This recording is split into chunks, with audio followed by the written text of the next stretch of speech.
नमस्कार, स्वागत है आपका TV9 भारतवर्ष के स्पेशल बुलेटिन में। आपके साथ मैं हूं सुमेरा खान, मेरे साथ मौजूद है मेरे सहयोगी समीर और विपिन।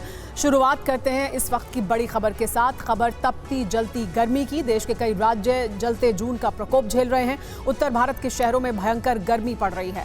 आलम यह है कि अब सुबह भी सीधा दोपहर जैसा महसूस हो रहा है। जून के महीने में लोग इस कदर गर्मी से उकता गए हैं कि ये बेसब्री से मानसून का इंतजार कर रहे हैं। दिल्ली जैसे शहरों में तो रोज पारा 45 से 48 डिग्री तक पहुंच रहा है। दिल्ली में तेज गर्मी और लू का रेड अलर्ट जारी है। दिन में 30 से 40 किलोमीटर की रफ्तार से तेज गर्म हवाएं चल रही हैं। उत्तर प्रदेश, मध्य प्रदेश, राजस्थान और बिहार में पारा सामान्य से 5 डिग्री ज्यादा चल रहा है। और अगली खबर बहुत चिंताजनक है। राजधानी दिल्ली में गर्मी की वजह से 13 लोगों की मौत की खबर है। आज RML अस्पताल में 9 और सफदरजंग अस्पताल में 4 लोगों की जान चली गई। गर्मी के चलते राम मनोहर लोहिया अस्पताल में 2 दिन में 23 मरीजों को भर्ती कराया गया है। अभी भी कई मरीज RML अस्पताल में वेंटिलेटर पर रखे गए।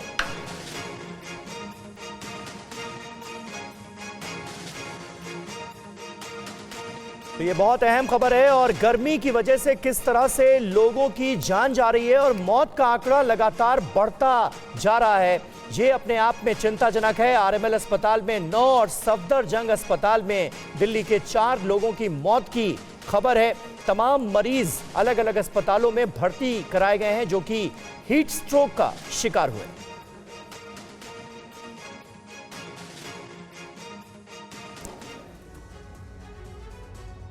और इससे पहले 17 जून को गर्मी ने कैसे रिकॉर्ड तोड़ा, उसकी डिटेल्स आपको बताते हैं। दिल्ली में रिकॉर्ड तोड़ गर्मी। 17 जून को टूटा रिकॉर्ड। 6 साल का रिकॉर्ड टूटा और पारा 33.8 डिग्री न्यूनतम तापमान दर्ज किया गया। इसके साथ ही दिल्ली में गर्मी का पूर्व अनुमान लगाया गया था। अधिकतम न्यूनतम जो तापमान है वो जून की अगर बात करें तो 20 जून को 42 डिग्री और मैक्सिमम जो पारा था वो 42 डिग्री और मिनिमम 33 डिग्री। 21 जून को 43 डिग्री मैक्सिमम था और 32 डिग्री मिनिमम तापमान दर्ज किया गया। 22 जून को 43 डिग्री मैक्सिमम और मिनिमम 33 डिग्री। 23 जून में 44 डिग्री और 33 डिग्री मिनिमम दर्ज किया गया।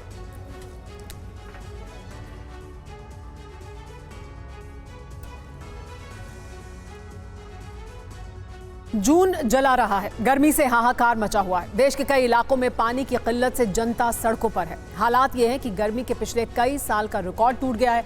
बिजली की डिमांड रिकॉर्ड तोड़ रही है और लोग सड़कों पर पानी के लिए उतर गए हैं। अब सबको मानसून का इंतजार है, सबको बारिश का इंतजार है जिससे गर्मी से राहत मिल सके।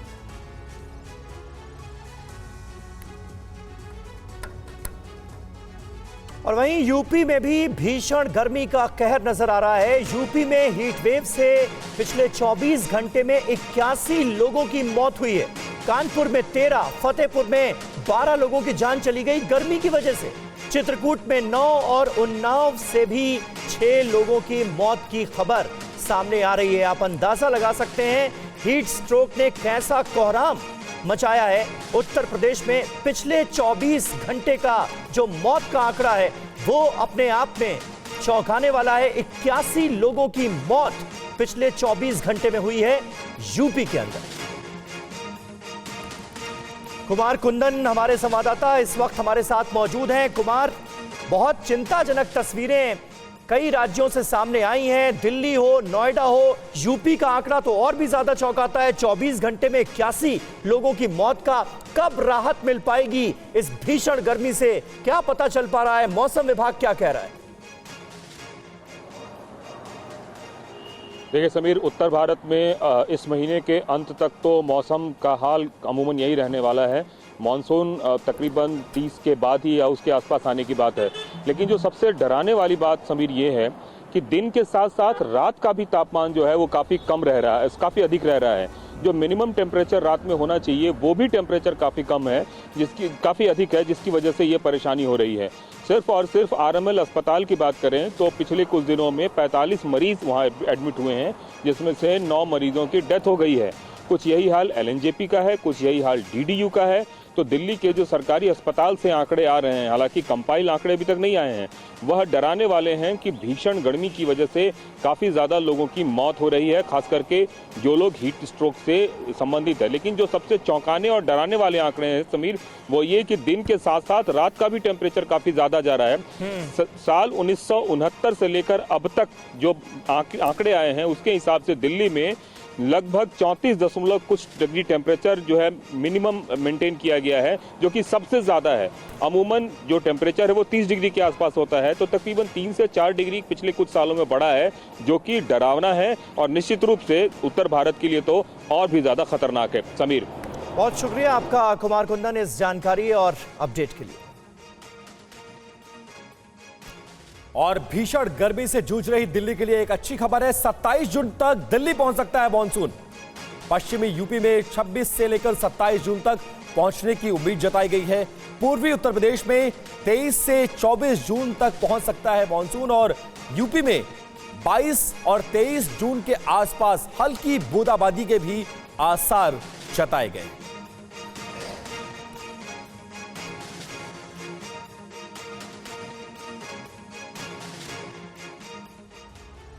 और अब आपको देश भर से सामने आई 4 तस्वीरें हम दिखाते हैं, जो ये बताती हैं कि कैसे जून में गर्मी बढ़ती जा रही है। लेकिन वो तस्वीरें आपको दिखाएं उससे पहले ये भी बता दें कि सऊदी अरब में हज पर गए करीब 600 तीर्थयात्रियों की मौत की खबर सामने आ रही है। मृतकों में सबसे ज्यादा मिस्र के लोग बताए जा रहे हैं, यानी वहां पर भी गर्मी की वजह से लोगों को भारी दिक्कत हुई है।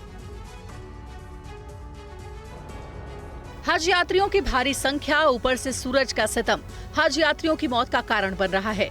गर्मी से सैकड़ों लोगों की जान चली गई। मक्का के अल मुआइसेम अस्पताल में मृतकों के शवों को रखा गया है। इनमें 323 यात्री मिस्र के बताए जाते हैं। मृतकों में 60 तीर्थयात्री जॉर्डन के रहने वाले थे। सऊदी के अधिकारियों ने गर्मी के तनाव से पीड़ित 2000 से ज्यादा तीर्थयात्रियों के इलाज की खबर दी है। सऊदी राष्ट्रीय मौसम विज्ञान केंद्र के मुताबिक तापमान हर दशक में 0.4 डिग्री सेल्सियस बढ़ रहा है, जो इस समय 51.8 डिग्री सेल्सियस तक पहुंच गया है। गर्मी से प्रभावित लोगों को अस्पताल तक पहुंचाने के लिए एम्बुलेंस व्यवस्था भी चरमराई हुई है। तीर्थयात्रियों को अपने सिर पर पानी की बोतलें डालते हुए देखा जा रहा है। स्वयंसेवक कोल्ड ड्रिंक और तेजी से पिघलने वाली चॉकलेट आइसक्रीम दे रहे हैं। तीर्थयात्रियों को छाते के अलावा खूब पानी पीने और दिन में धूप में बाहर नहीं निकलने की सलाह दी जा रही है। बताया जाता है कि इस साल लगभग 11 लाख हज यात्री पहुंचे हैं, जिसमें करीब 10 लाख से ज्यादा विदेशी हज यात्री शामिल हैं। इस बीच माउंट अराफात में प्रार्थना सहित हज के दौरान पत्थर मारने की रस्में भी पूरी की जा रही है। और जम्मू कश्मीर के लोग भी गर्मी से परेशान हैं। मैदानी इलाकों में अगले करीब 1 हफ्ते तक राहत की कोई उम्मीद नहीं। ये घाटी की तस्वीरें हैं, जहां गर्मी से बचने के लिए आइसक्रीम और कोल्ड ड्रिंक्स का इस्तेमाल करने की मजबूरी आ पड़ी है। जम्मू कश्मीर का यह हाल देखकर आप भी चौंक जाएंगे। गर्मी के मौसम में लोग बाहर से यहाँ घूमने आते थे, लेकिन अब यहाँ के लोग भी गर्मी से परेशान हैं। घरों में कूलर, पंखे और एसी लगा रहे हैं। पावर की सप्लाई यहाँ पर जरूरी चाहिए। यहाँ पर जो इस पावर पे चलने वाले इक्विपमेंट्स हैं, बहुत सारा माल इस वक्त बिक रहा है। आप पंखे देख लीजिए, एसीज का माहौल बना हुआ है, बैटरीज पर कोशिश कर रहे हैं लोग पंखा लेने के लिए। जम्मू कश्मीर के मैदानी इलाकों में अगले 5 दिनों के दौरान लू चलने की आशंका है, जिसके बाद बारिश की संभावना है। 23 से 27 के बीच में कोई वेदर सिस्टम नहीं है, तो फिर एक बार ड्राई और हॉट वेदर देखने को मिलेगा। लेकिन एक्सपेक्ट कर रहे हैं 28 की शाम से 29-30 को एक बार फिर बारिशें होंगी जम्मू के प्लेन्स में खासतौर पर। सालों से यहाँ रह रहे लोगों का कहना है इतनी गर्मी का सामना कुछ साल पहले तक नहीं करना पड़ता था, लेकिन अब जिस तरह से जंगलों को काटा जा रहा है, प्रकृति का दोहन हो रहा है, उससे गर्मी बढ़ती जा रही है। हिमाचल प्रदेश के मनाली, शिमला जैसे पहाड़ी टूरिस्ट डेस्टिनेशन पे गर्मी से हाल बेहाल है। कई जिलों में तापमान 40 डिग्री के पार चला गया है और हीट वेव ने दिक्कतों को पहाड़ों पर और भी ज्यादा बढ़ा दिया है। अगर आप गर्मी से बचने के लिए शिमला जाने का प्लान कर रहे हैं तो बता दें कि वहां भी आपको बहुत राहत नहीं मिलने वाली, क्योंकि शिमला में भी तापमान 30 डिग्री के ऊपर बना हुआ है और पूरा शहर तप रहा है। गर्मी के बावजूद शिमला में सैलानियों का आना जारी है, हालांकि वो ज्यादा एंजॉय नहीं कर पा रहे। कुछ छतरी के साथ मॉल रोड पर टहल रहे हैं तो कुछ छांव में सुस्ताते दिख रहे हैं। मौसम विभाग के मुताबिक वेस्टर्न डिस्टर्बेंस के चलते बारिश की उम्मीद है, जिससे तापमान भी कम होगा। आज से फिर से एक पश्चिम विक्षोभ अप्रोच कर रहा है। पिछले कल भी 3 जिलों में हल्की सी बारिश हुई है। आजकल फिर से कुछ जिलों में बारिश होगी, उससे तापमान में और कमी आएगी। लेकिन हमने आज भी जो है, जो पंजाब के साथ ज़िले लगते हैं जिसमें ज़िला ऊना है, बिलासपुर है, सिरमौर है, यहाँ भी चांसेस है कि टेम्परेचर बढ़ेंगे, यहाँ पे हीट वेव रहेगा। लेकिन बाकी प्रदेश के अधिकांश हिस्सों में तापमान में कमी आ जाएगी। बढ़ते तापमान ने पानी का संकट भी खड़ा कर दिया है। हालात ये हैं कि शिमला में 4-4 दिन बाद टैंकर से पानी की सप्लाई की जा रही है। देश के कई राज्यों में पड़ रही भीषण गर्मी के बीच मौसम विभाग की ओर से राहत भरी खबर सामने आई है। आईएमडी के मुताबिक 10 राज्यों में अगले 2 से 3 दिन में मॉनसून दस्तक दे सकता है। मौसम विभाग के मुताबिक देश में धीरे धीरे प्री मानसून का मौसम बन रहा है और जल्द ही कई जगहों पर प्री मानसून की बारिश भी हो सकती है। मौसम विभाग के मुताबिक जून के आखिरी हफ्ते तक मानसून पूरे देश में आ जाएगा, जिससे लोगों को तपती गर्मी से राहत मिलेगी। हरियाणा, एनसीआर, दिल्ली, उत्तर प्रदेश, बिहार, इन राज्यों के लिए हमने कल रेड अलर्ट दिया था। लेकिन आज थोड़ा कंडीशन इम्प्रूव हो गए हैं। स्पेसिफिकली अगर बिहार की बात करें, वहाँ रेनफॉल एक्टिविटी हो गया है, वहाँ जो प्रिवेलिंग हीट वेव कंडीशंस है ऑलमोस्ट अवेट हो गई है। पंजाब, हरियाणा के लिए और एनसीआर दिल्ली के लिए भी जो कल हमारा रेड अलर्ट था, उसके लिए हमारा एक स्टेप नीचे किया, ऑरेंज अलर्ट किया है। और लेकिन बेस्ट उत्तर प्रदेश के लिए हमारा आने वाले 2 दिनों के लिए रेड अलर्ट है। पश्चिमी विक्षोभ के असर के चलते पंजाब, हरियाणा, उत्तर प्रदेश और राजस्थान सहित कई राज्यों में बारिश होने का अनुमान है, जिससे उत्तर भारत में जारी प्रचंड गर्मी से राहत मिलने के आसार हैं। अब तक मौसम विभाग ने उत्तर भारत के लिए रेड अलर्ट जारी कर रखा था। और दिल्ली में जारी पानी का संकट खत्म होने का नाम नहीं ले रहा है। 60 सेकंड की इस रिपोर्ट में देखिए देश की राजधानी से सामने आई कुछ फिक्र बढ़ाने वाली तस्वीरें। दिल्ली के रास्तों पर पानी के लिए खाली बाल्टियों की तस्वीरें देखिए, जहां टैंकर आते ही पानी के लिए मारामारी शुरू हो जाती है। दिल्ली के कई हिस्सों में पानी के लिए लोगों को परेशानी का सामना करना पड़ रहा है। जल संकट को लेकर केजरीवाल सरकार के खिलाफ बीजेपी का प्रोटेस्ट भी जारी है। दिल्ली बीजेपी के अध्यक्ष वीरेंद्र सचदेवा और बीजेपी सांसद बांसुरी स्वराज ने कार्यकर्ताओं के साथ दिल्ली सरकार के खिलाफ विरोध मार्च निकाला। आम आदमी पार्टी की सरकार से निवेदन करना चाहूंगी कि प्रेस कॉन्फ्रेंस छोड़िए और आकर जो वादे आपने करे थे, जरा देखिए किस व्यथा या किस स्थिति में आपने लोगों को लाके खड़ा कर दिया है। 1 दशक से आप यहाँ पर राज भोग रहे हैं, लेकिन काम कुछ नहीं करा।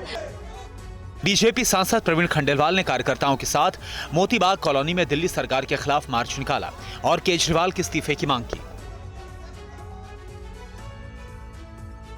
और दिल्ली में जारी जल संकट को लेकर पीएम मोदी ने दिल्ली सरकार से गुहार लगाई है। माफ करें, दिल्ली के जल संकट को लेकर प्रधानमंत्री मोदी से दिल्ली सरकार ने गुहार लगाई है और पीएम को जल मंत्री आतिशी ने एक चिट्ठी भी लिखी है। दिल्ली सरकार में मंत्री आतिशी ने राजधानी में जारी जल संकट को लेकर पीएम मोदी को खत लिखकर मामले में दखल देने की मांग की है।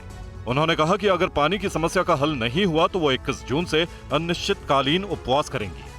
अगर दिल्ली वालों को ये 100 MGD पानी नहीं मिलता, अगर दिल्ली में 28 लाख से ज्यादा लोग इस तरह बूंद बूंद पानी के लिए तरसते रहे, तो फिर 21 तारीख से मुझे पानी के लिए सत्याग्रह शुरू करना पड़ेगा, मजबूरी में करना पड़ेगा। दिल्ली बीजेपी के अध्यक्ष वीरेंद्र सचदेवा ने आतिशी के बयान पर तंज करते हुए कहा कि पहले आतिशी बताएं कि पिछले 10 साल में जल बोर्ड को लूट का अड्डा किसने बनाया। पिछले 10 सालों में जल बोर्ड 600 करोड़ के फायदे से 73,000 करोड़ के घाटे पे कैसे आया। वो हजारों करोड़ रुपए जो हैं, जो दिल्ली की जनता पे खर्च होने थे, उनको पानी की सप्लाई देनी थी, वो पैसे कहाँ गए, किसकी जेब में गए, कौन वो दलाली और कमीशन खा गया। इसका जवाब आतिशी को देना चाहिए। नहीं बोलेंगी। दिल्ली ही नहीं, महाराष्ट्र के नासिक में भी लोगों को पानी के संकट का सामना करना पड़ रहा है। महाराष्ट्र के कई जिलों में भी लोग जल संकट का सामना कर रहे हैं। नासिक जिले के कई गांव भी पानी की कमी झेल रहे हैं। हाल यह है कि चोलमुख गांव में लोगों को पानी भरने के चिलचिलाती धूप में गहरे कुएं में उतरना पड़ता है। इनमें भी ज्यादातर महिलाएं कुएं में जाती हैं। नासिक के ही हेदुली पाड़ा गांव में लोगों को गंदा और प्रदूषित पानी मिल रहा है। पानी की भारी कमी के बीच लोग कुएं से गंदा पानी निकालते हुए देखे गए। हमारे गांव में पानी नहीं है। औरत रोज़ कुएं में उतरते हैं और बारिश नहीं हुई है तो रोज़ जोखिम में जान डालकर पानी निकालते हैं। पानी नहीं मिल रहा है इसलिए उतर रहे थे, को लोगों भाई लोगों को पानी दे रहे हैं। हमें रोज़ पानी चाहिए, पानी नहीं हमारे का। सारी महिलाओं को मदद के लिए कहते, लेकिन वो लोगों का कहना है कि पिछले 5 साल से वो पानी की समस्या से जूझ रहे हैं। मई आते आते कुएं का पानी पूरी तरह से खत्म हो जाता है, उसके बाद उन्हें ऐसे ही पानी का इंतजाम करना पड़ता है। इतनी गंभीर समस्या के बावजूद सरकार और प्रशासन उनकी सुध नहीं ले रहे हैं।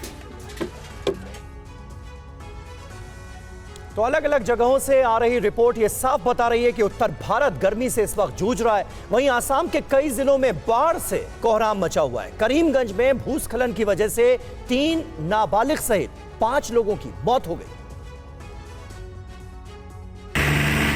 असम में बाढ़ की वजह से हालात गंभीर बने हुए हैं। राज्य के करीब 15 जिलों के 1.5 लाख से ज्यादा लोग बाढ़ से प्रभावित हैं। राज्य में अब तक बाढ़ की वजह से 25 से ज्यादा लोगों की जान जा चुकी है। असम राज्य आपदा प्रबंधन प्राधिकरण की रिपोर्ट के मुताबिक हैलाकांडी जिले में बाढ़ के पानी में डूबने से एक व्यक्ति की मौत हुई है। करीमगंज पुलिस के मुताबिक जिले के बदरपुर इलाके में लैंडस्लाइड की वजह से 2 नाबालिगों सहित 5 लोगों की मौत हो गई। पिछले कुछ दिनों में राज्य में हुई मूसलाधार बारिश के बाद करीमगंज में हालात और खराब हुए हैं। ASDMA के मुताबिक केवल करीमगंज जिले के करीब 96,000 लोग प्रभावित हैं। कई जिलों में बाढ़ के चलते सड़क और रेल यातायात पूरी तरह से प्रभावित है। बाढ़ की वजह से ब्रह्मपुत्र नदी का जलस्तर बढ़ा हुआ है। असम राज्य आपदा प्रबंधन प्राधिकरण का कहना है कि ब्रह्मपुत्र नदी की सहायक नदी कोपिली नदी का जलस्तर नागांव जिले में खतरे के निशान से ऊपर बह रहा है। IMD ने राज्य में लगातार बारिश का अलर्ट जारी किया है। और नीट पर TV9 भारतवर्ष के खुलासे पर बिहार के डिप्टी CM विजय सिन्हा का बहुत बड़ा बयान सामने आया है। मंत्री लिखे दस्तावेज की जांच करेंगे। विजय सिन्हा ने कहा गेस्ट हाउस में सॉल्वर गैंग की जांच होगी। आरोपी सिकंदर की पहुंच की भी जांच का विषय है ये। और नीट गड़बड़ी को लेकर सरकार बहुत ज्यादा गंभीर है। चर्चा है कि मामले में RJD से लोगों पकड़े गए लोगों के तार जुड़े हुए हैं। बिहार के उप मुख्यमंत्री और पथ निर्माण विभाग के मंत्री विजय कुमार सिन्हा जी हमारे साथ हैं। विजय जी, नीट परीक्षा को लेकर के और उसमें एक सवाल खड़ा हो रहा है कि आखिर वो NH गेस्ट हाउस में वो कौन मंत्री जी हैं, किनकी पैरवी पर शिक्षा माफियाओं की मदद की गई, कुछ जांच करेंगे? विभाग आपका है। विभाग जांच रही है। मेरा सेक्रेटरी हमने कल ही बता दिया है कि उसको जांच करें और जांच करके कार्रवाई करें।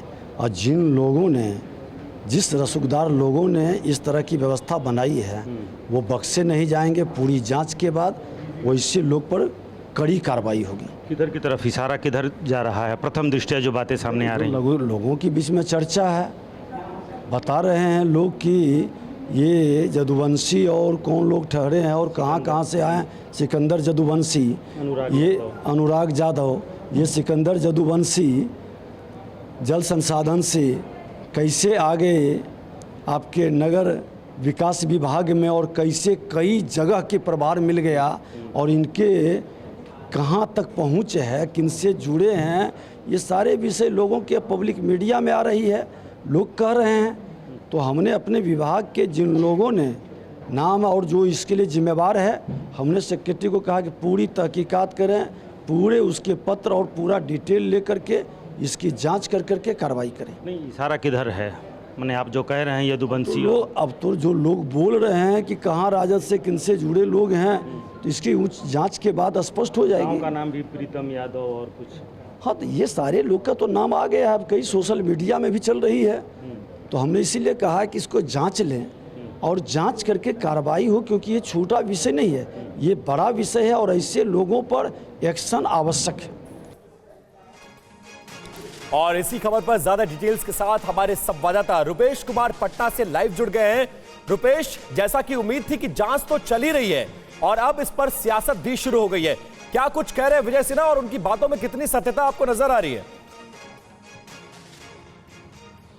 देखिए, विजय सिन्हा जो कह रहे हैं वो इसलिए कह रहे हैं क्योंकि जो गेस्ट हाउस है वो उन्हीं के मंत्रालय के द्वारा नियंत्रित होता है और पूरा कंट्रोल पथ निर्माण विभाग का है, जिस विभाग के मंत्री विजय कुमार सिन्हा हैं। और विजय कुमार सिन्हा अगर कह रहे हैं कि राजद की तरफ, राजद के लोगों से संपर्क है, TV9 भारतवर्ष ने उनसे ये सवाल किया है, जो पत्र जिसको लेकर के वहाँ पर पहुँचा था सोलवर गैंग का माफिया, शिक्षा माफिया, उस पत्र को आप जारी करें, क्योंकि वो पत्र और वहाँ से जो उपस्थिति पंजी है, वहाँ जो रजिस्टर है, वो सब कुछ जब्त किया जा चुका है। उप मुख्यमंत्री भी हैं, विजय सिन्हा उप मुख्यमंत्री भी हैं, ना सिर्फ उस विभाग के मंत्री हैं बल्कि पूरी की पूरी सरकार है।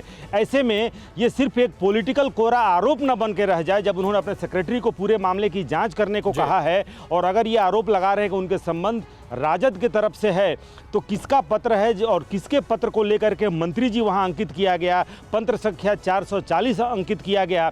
तो आरोपों से आगे अगर बढ़ना है, अगर सबूत देना है, बड़ा तो सवाल हमने ये है कि जिस मंत्री जी का जिक्र उस रजिस्टर में है, वो मंत्री जी कौन है?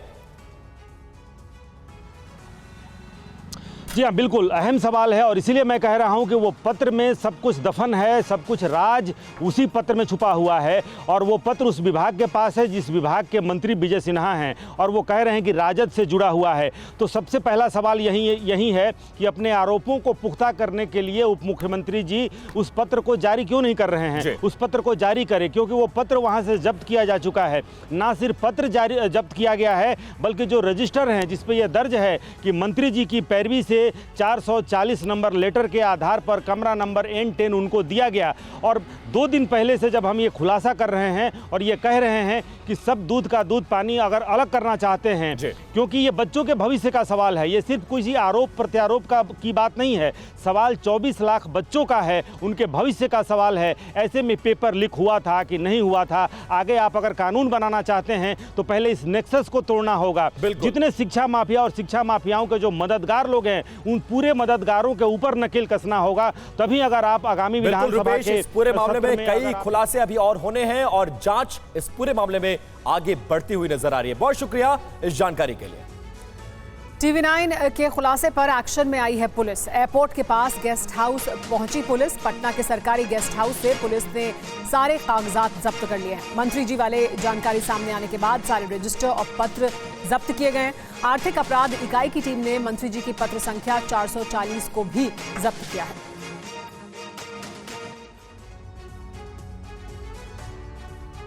नीट विवाद पर TV9 भारतवर्ष के खुलासे का बड़ा असर हुआ है।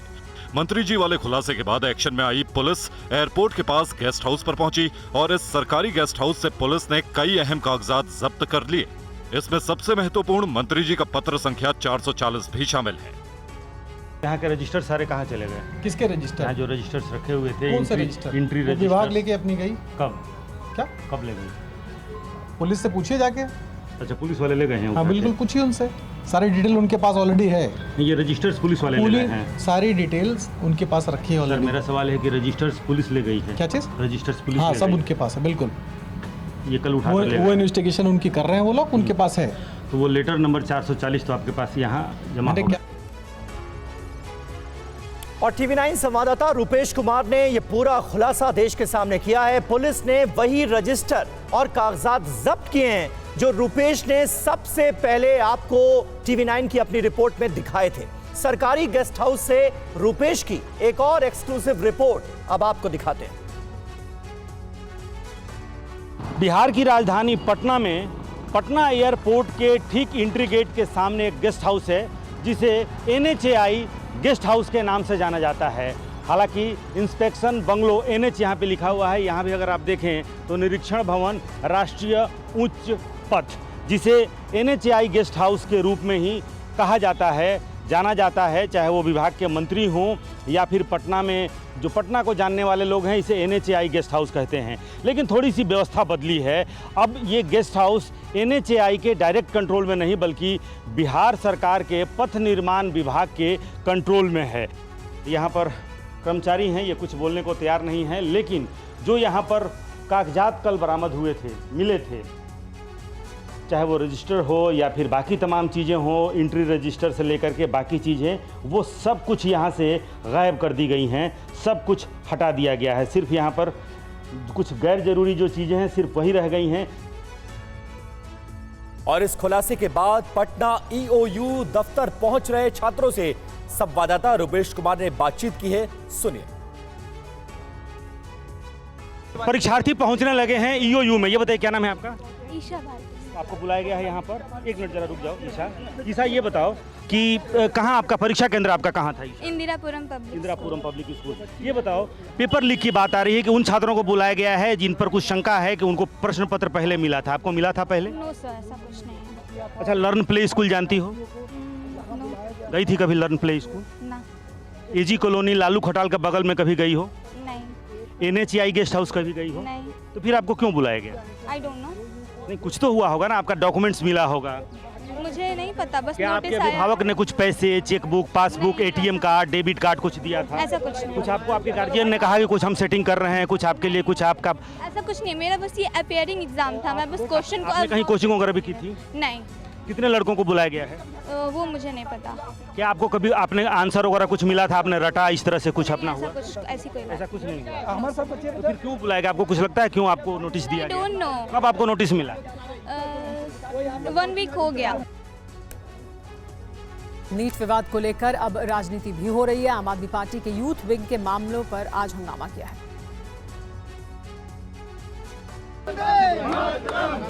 दिल्ली में नीट विवाद को लेकर आम आदमी पार्टी की यूथ और छात्र विंग ने विरोध प्रदर्शन किया।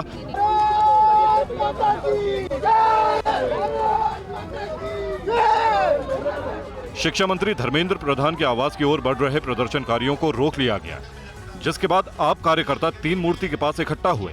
हम शिक्षा मंत्री से मिलकर ये कहना चाह रहे थे आज कि आप परीक्षा में धांधली हुई है, इसके सबूत हैं। बहुत सारे बिहार अलग अलग स्टेट में सबूत हैं।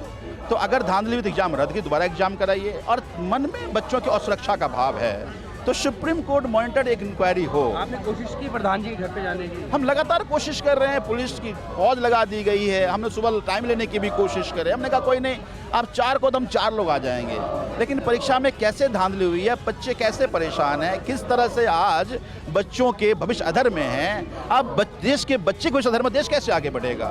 लेकिन जिस तरह से रोका गया ये अत्यंत हास्यास्पद है। लेकिन एक बात बता देना चाहता हूँ मैं, आपके इस तरह हमें तो रोक दोगे, लेकिन आवाज उठाने से रोक नहीं सकते। ये अनवरत जारी रहेगी जब तक बच्चों को न्याय ना हो। हो गया है शायद। और पीएम ने किया नालंदा यूनिवर्सिटी के नए परिसर का उद्घाटन। नालंदा यूनिवर्सिटी कैंपस में प्रधानमंत्री मोदी ने बोधि वृक्ष भी लगाया।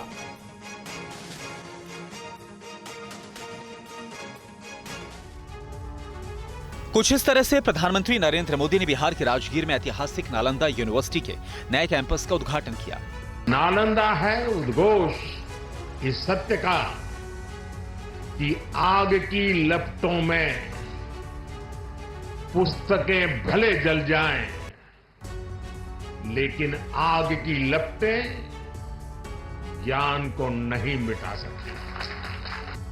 लोकार्पण समारोह के साक्षी 17 देशों के राजदूत और देश की जानी मानी हस्तियों के साथ साथ बिहार के राज्यपाल राजेंद्र विश्वनाथ आर्लेकर और सीएम नीतीश कुमार रहे। अब आपको नालंदा यूनिवर्सिटी के नए परिसर के बारे में कुछ खास जानकारी दे देते हैं। इसमें 2 शैक्षणिक ब्लॉक होंगे, 40 क्लासरूम हैं, 1900 से ज्यादा बच्चों के बैठने के लिए सुविधाएं हैं, 550 छात्रों की क्षमता वाले हॉस्टल, एम्फी थिएटर और 3 लाख किताब रखने की क्षमता है। और आइए अब आपको दिखाते हैं नालंदा यूनिवर्सिटी के नए कैंपस का उद्घाटन करने से पहले की वो तस्वीरें जब प्रधानमंत्री ने विश्वविद्यालय की पुरानी धरोहर का मुआयना किया। यह उस वक्त की तस्वीर है जब पीएम मोदी ने विश्वविद्यालय की पुरानी धरोहर को बेहद करीब से देखा। इस दौरान भारतीय पुरातत्व सर्वेक्षण पटना सर्किल के अधीक्षक पुरातत्वविद गौतमी भट्टाचार्य से पीएम ने धरोहर के बारे में विस्तार से जानकारी ली। नालंदा केवल भारत के ही अतीत का पुनर्ग्रहण नहीं है, इसमें विश्व के, एशिया के कितने ही देशों की विरासत जुड़ी हुई है। एक यूनिवर्सिटी कैंपस के इनॉग्रेशन में इतने देशों का उपस्थित होना यह अपने आप में अभूतपूर्व है। बिहार अपने गौरव को वापस लाने के लिए जिस तरह विकास की राह पर आगे बढ़ रहा है, नालंदा का ये कैंपस उसी की एक प्रेरणा है। और कांग्रेस सांसद राहुल गांधी आज अपना 54वां जन्मदिन मना रहे हैं। देश भर के कांग्रेस कार्यकर्ताओं ने उन्हें शुभकामनाएं दी। राहुल गांधी के जन्मदिन के मौके पर आज दिल्ली में कांग्रेस मुख्यालय पर जश्न का माहौल देखा गया।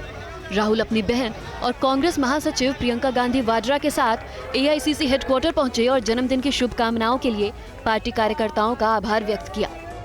कांग्रेस हेडक्वार्टर में कार्यकर्ताओं ने कई केक काटकर राहुल गांधी के जन्मदिन का जश्न मनाया। कांग्रेस अध्यक्ष मल्लिकार्जुन खड़गे ने भी राहुल गांधी को जन्मदिन की बधाई दी। हर कार्यकर्ता की है राहुल जी प्रधानमंत्री बने। हम सब चाहते हैं कि वो देश की बागडोर संभाले, परंतु ये तो निर्भर करता है राजनीतिक परिस्थितियों पे।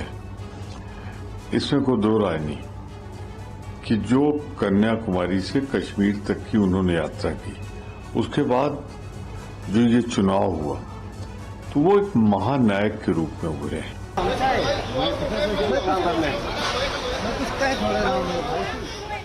राहुल के जन्मदिन के मौके पर 10 जनपद और पार्टी मुख्यालय के आसपास बधाई देने वाले होर्डिंग्स और बैनर भी लगाए गए।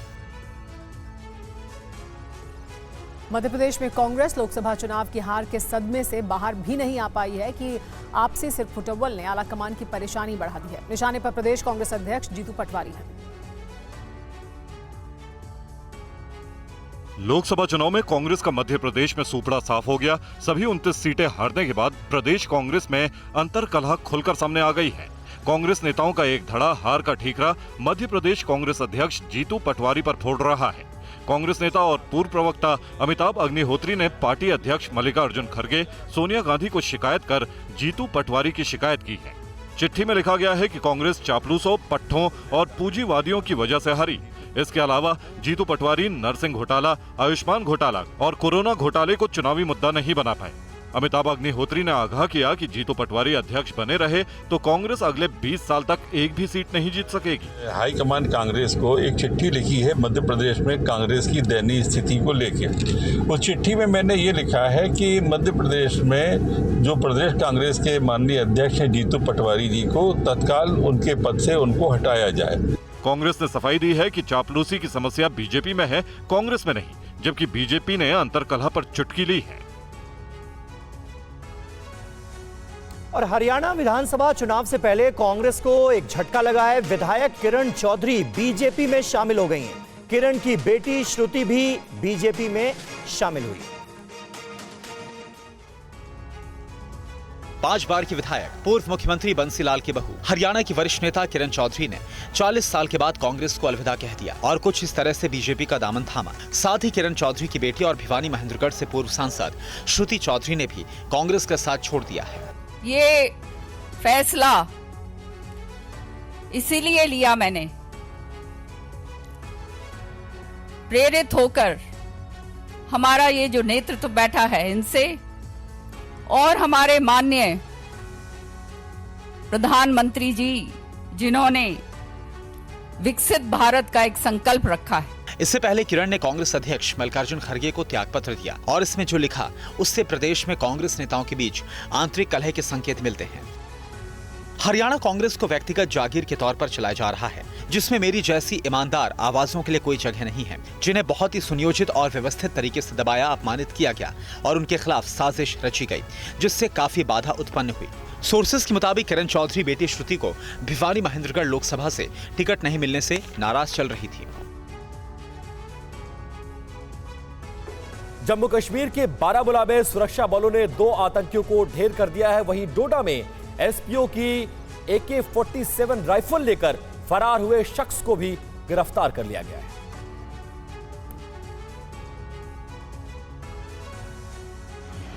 बारामूला के सोपोर में सुरक्षा बलों के साथ जारी मुठभेड़ में 2 आतंकियों को ढेर कर दिया गया है।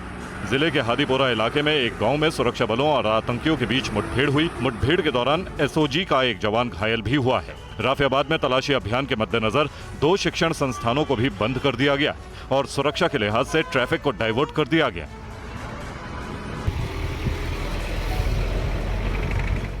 वहीं डोडा में एक पुलिस अधिकारी की AK-47 मशीन गन लेकर फरार हुए युवक को गिरफ्तार कर लिया गया है। मोहम्मद रफी नाम के युवक पर आरोप है कि उसने पहले SPO से लिफ्ट ली और फिर ऑटोमेटिक राइफल के साथ डोडा के टाउन इलाके से फरार हो गया। पुलिस ने उसे डोडा इलाके से गिरफ्तार कर लिया है। देखिए, हमें कल शाम को आफ्टरनून में पता चला था कि इस तरह का हमारे एक SPO का वेपन जो है वही रफ़ी नामक का लड़का जो है वो लेके भाग गया है। तब से ही सर्च ऑपरेशन इस एरिया में हम लोग चला रहे थे और आज हमने उसको अभी कैप्चर कर लिया है लड़के को। फर्दर इन्वेस्टिगेशन उसमें चल रही है। पाकिस्तान के पंजाब प्रांत में अज्ञात हमलावरों ने एक और वारदात को अंजाम दिया है, जिसके बाद ISI और पाकिस्तानी सेना के होश उड़ गए हैं। पाकिस्तान में अज्ञात हमलावरों का ऑपरेशन जारी है। पंजाब प्रांत के झेलम इलाके में भारत के एक और बड़े दुश्मन पर ताबड़तोड़ गोलियां बरसाई गई। हमलावरों ने इस बार 6 साल पहले जम्मू में आतंक फैलाने वाले पाकिस्तानी सेना के रिटायर्ड अफसर को निशाना बनाया और पाक सेना के ब्रिगेडियर रहे आमिर हमजा को ढेर कर दिया। आमिर हमजा ने 2018 में जम्मू के सुंजवा में हमला करवाया था। आर्मी कैंप पर हमले के दौरान 2 JCO समेत 5 जवान शहीद हो गए थे। 6 महिला और बच्चों समेत 10 लोग घायल हो गए थे। जैश-ए-मोहम्मद ने इस हमले की जिम्मेदारी ली थी, लेकिन इसका असली मास्टरमाइंड पाक सेना का ब्रिगेडियर आमिर हमजा ही था। 6 साल बाद अब जब आमिर हमजा पंजाब के झेलम इलाके में अपनी पत्नी और बेटी के साथ कहीं जा रहा था, तभी आमिर की गाड़ी पर कुछ अज्ञात हमलावरों ने अंधाधुंध फायरिंग शुरू कर दी। हमले में आमिर हमजा मारा गया, जबकि पत्नी और बेटी भी जख्मी हो गए। आतंक की फैक्ट्री पाकिस्तान में लगातार इस तरह के अज्ञात हमले हो रहे हैं और एक एक करके अब तक भारत के कई दुश्मनों का सफाया हो चुका है, लेकिन पाकिस्तानी एजेंसियां अब तक कुछ भी समझने में नाकाम रही हैं। अमेरिकी सदन की पूर्व अध्यक्ष नैन्सी पेलोसी ने तिब्बती धर्मगुरु दलाई लामा से मुलाकात की है। इससे पहले उन्होंने हिमाचल प्रदेश के धर्मशाला में दलाई लामा मंदिर में पूजा अर्चना भी की। इस दौरे पर चीन ने ऐतराज जताया। नैन्सी पेलोसी अपने अमेरिकी कांग्रेस प्रतिनिधि मंडल के सदस्यों के साथ धर्मशाला पहुंची, जहां बैंड बाजे के साथ उनका जोरदार स्वागत किया गया। पेलोसी के स्वागत के लिए बड़ी संख्या में तिब्बत से भी लोग पहुंचे, जहां उन्होंने बौद्ध संस्कृति को करीब से महसूस किया। पेलोसी ने अपने दल के साथ दलाई लामा मंदिर में पूजा अर्चना भी की। पूजा के बाद पेलोसी ने दलाई लामा से उनके आवास पर प्रतिनिधियों के साथ मुलाकात की। तिब्बत को लेकर चीन के रुख के साथ ही उस बिल पर चर्चा की। बिल के अनुसार अमेरिका तिब्बत के इतिहास, लोगों और संस्थाओं के बारे में चीन की ओर से फैलाई जा रही दुष्प्रचार से निपटने के लिए फंड मुहैया कराएगा। 2010 से रुकी हुई बातचीत शुरू हो और दोनों के बीच कोई समझौता हो सके। I don't know that they're up to this, but we do know that the Chinese government is, and we do know that they must get the message. And this legislation sends the message, the House and the Senate, and soon to be signed by Joe Biden, the President of the United States. और एक बड़ी खबर का रुख कर लेते हैं। देश भर में भीषण गर्मी और लू को लेकर केंद्रीय स्वास्थ्य मंत्रालय सतर्क हो गया है। स्वास्थ्य मंत्री JP नड्डा का सभी अस्पतालों को निर्देश, लू से बीमार लोगों के इलाज में उन्हें प्राथमिकता दी जाए।